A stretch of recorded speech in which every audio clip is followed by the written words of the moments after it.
காலையில எந்திரிச்சதும் மார்னிங் டிஃபனுக்கு கஞ்சியும், புதினா துவையலும் நல்லா சாப்பிட்டுட்டு, அதுக்கடுத்து பார்த்தீங்கன்னா, மதியம் லஞ்சுக்கு நேத்து வச்சிருந்த சாம்பார் இருந்தது. அத வச்சு சாப்பிட்டுட்டு, நம்மளோட ஃபுட்ட டெலிவரி பண்றதுக்கு ஃபுட் கண்டெய்னர்ஸ் வந்து காலி ஆயிடுச்சு. ஸோ பக்கத்துல இருக்க ஹோல்சேல் ஷாப்புக்கு தான் போயிருந்தோம். எஸ்&எஸ் கேஷ் அண்ட் கேரின்ற ஹோல்சேல் கடைக்கு தான் போயிருந்தோம். அங்க போயிட்டு தேவையான கண்டெய்னர்ஸ்லாம் வாங்கிட்டு திரும்ப வீட்டுக்கு வந்துட்டோம்.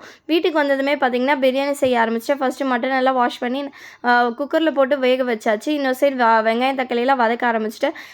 கஸ்டமர் கேட்டது என்னன்னு பார்த்தீங்கன்னா, நம்மளோட சென்னை ஸ்டைல் பிரியாணி தான். ஸோ அந்த மாரி தான் வந்து பிரியாணி செஞ்சுட்ருக்கேன். இது வந்து நான்வெஜ் மட்டும் இல்லைங்க.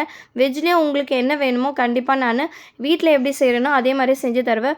உங்களுக்கும் இதே மாதிரி ஆர்டர் பண்ணணும்னா கண்டிப்பாக நம்மளோட இன்ஸ்டாகிராம் பேஜ் ஹோம்மேக்கர் இன் டொரண்டோன்ற பேஜ்க்கு மெசேஜ் பண்ணுங்கள். கண்டிப்பாக உங்களுக்கும் இதே மாதிரி செஞ்சு தருவாங்க. நம்மளோட மட்டன் பிரியாணியும் வந்து 10 நிமிஷம் தம்லேருந்து இறக்கி சூப்பராக ரெடி ஆகிடுச்சு. அதை நான் கஸ்டமருக்கு பேக் பண்ணி அவங்களுக்கு டெலிவரி பண்ணிட்டேன். கஸ்டமரும் சாப்பிட்டுட்டு நம்மளோட பிரியாணி ரொம்பவே நல்லா இருக்குன்னு நம்மளுக்கு ரிவ்யூவும் கொடுத்துட்டாங்க. இதே மாதிரி அடுத்த ஒரு ஷார்ட்ஸில் பார்ப்போம். பாய்.